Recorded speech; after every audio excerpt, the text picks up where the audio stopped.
Hello friends, welcome to another Bookmas video.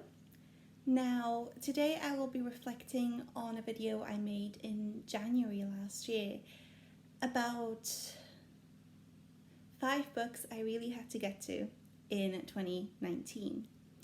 Now I got to most of these books this year. There's one book that I started and haven't finished, and that's the book I'll be starting with, and that is Station 11 by Emily St. John Mandel. Now, I've started this book, but it is really dense, and I'm thinking of actually reading it on audiobook next year. So this is something that I'll be carrying on to 2020, and it'll be one of the things I want to finish that year.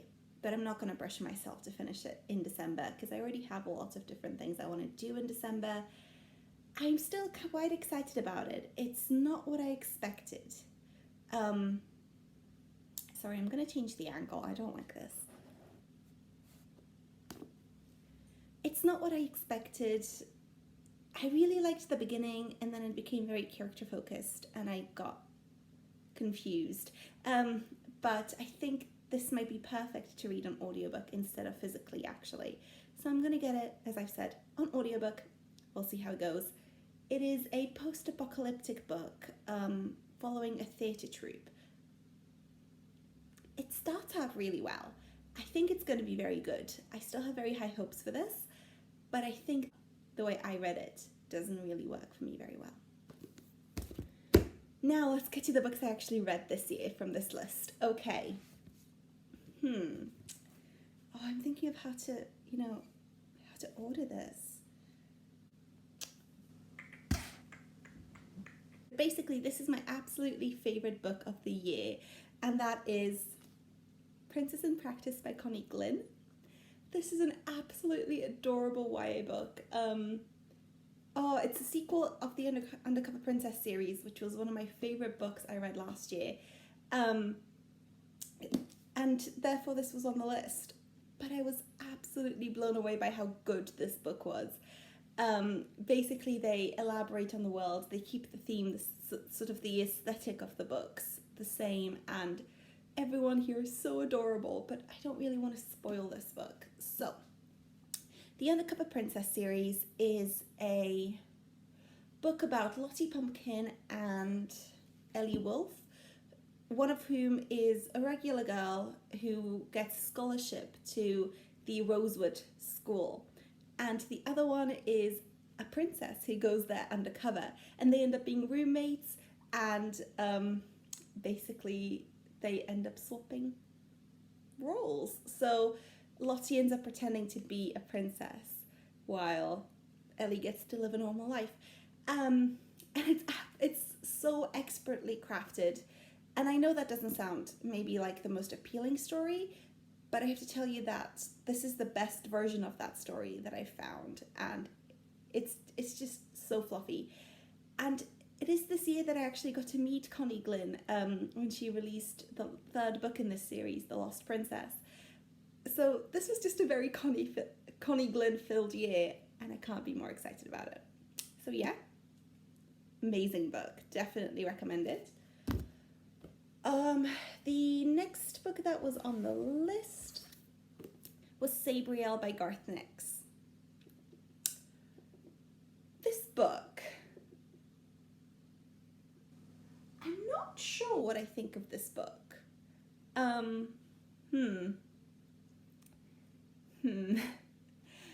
I started this book and got stuck for a very long time because I felt like not a lot was happening.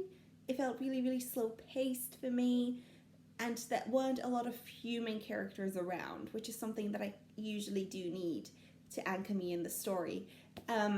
Later on it got a lot more engaging, and when other human characters joined the crew, basically, I was on board. I think I would give this a 3 out of 5. It was fine. I'm interested in reading the 2nd and 3rd and other installments in the series. We'll see. This book is about Sabriel, who is the daughter of a necromancer, but when her father goes missing. She has to take up the role of the next necromancer, but she's trying to find her father instead, basically. And I really, really liked it, what it was doing. So I think I might really like the rest of the series, but I thought it just took a while to get started.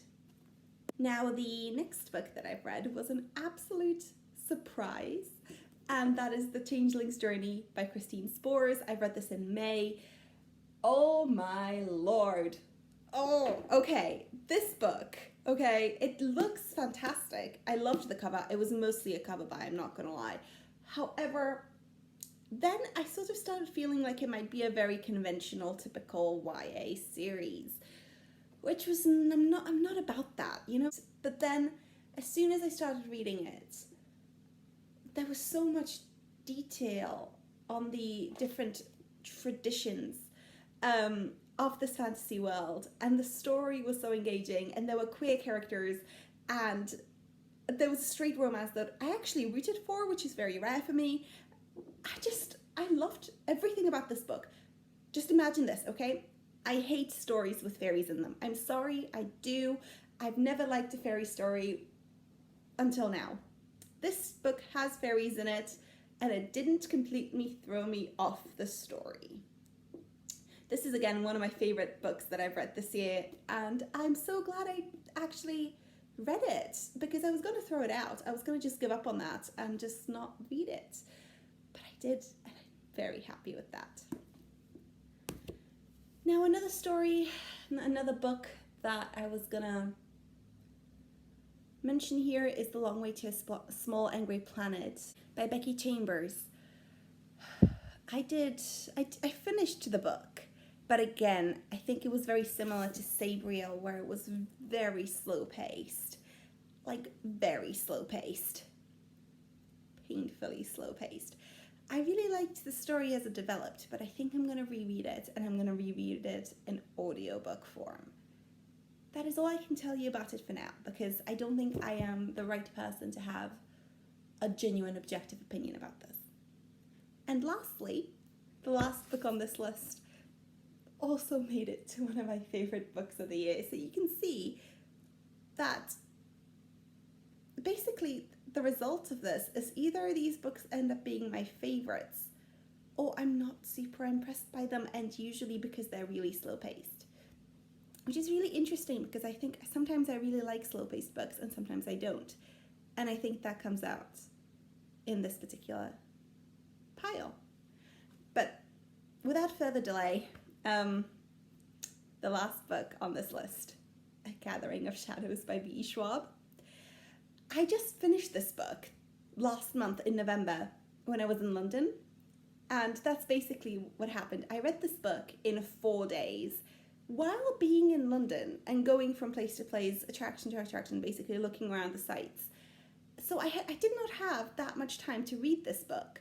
But on the last day of London, basically, me and my brother went on a Waterstones crawl. So we went from Waterstones to Waterstones, and we read books, and I just noted all the Waterstones that I was in this book. And it was one of my favorite activities that I've done this year. It was fantastic.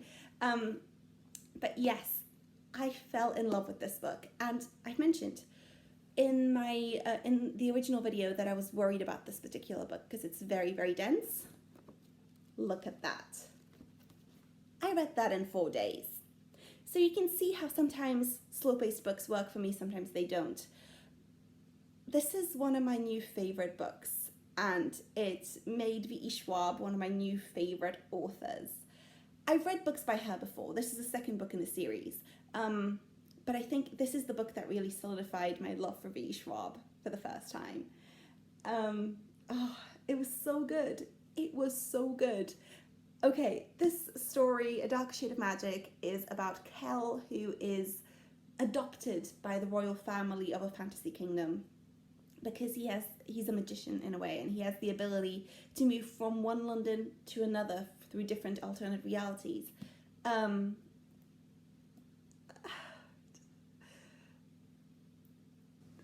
It's so good. God damn it, I can't talk about it properly. Yeah, that's it. basically he stumbles across different characters in these different worlds and complications ensue. He's also a smuggler, which is not great, and that causes him a little bit of trouble. But basically, I liked the first book. I liked Darker Shade of Magic quite a lot. It was on my top favourite books of the year last year. However, it wasn't as high up as this one, mostly because I thought it was good. It had a lot of potential, but it didn't completely sell me on it. This book did that. Basically, this book is the perfect example of developing a story well. It draws on everything that happened in the past and it takes it into such different directions, and all the choices that everyone makes and all the complications that ensue make complete sense because they're completely rooted in the characters themselves. Okay, it was very, very good. I recommend it. That is the end of my TED Talk. Thank you for coming. Oh gosh.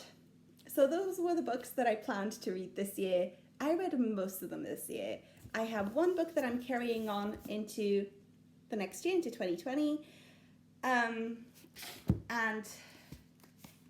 these are the books I have read, as well as The Long Way to a Small Angry Planet here, and loved.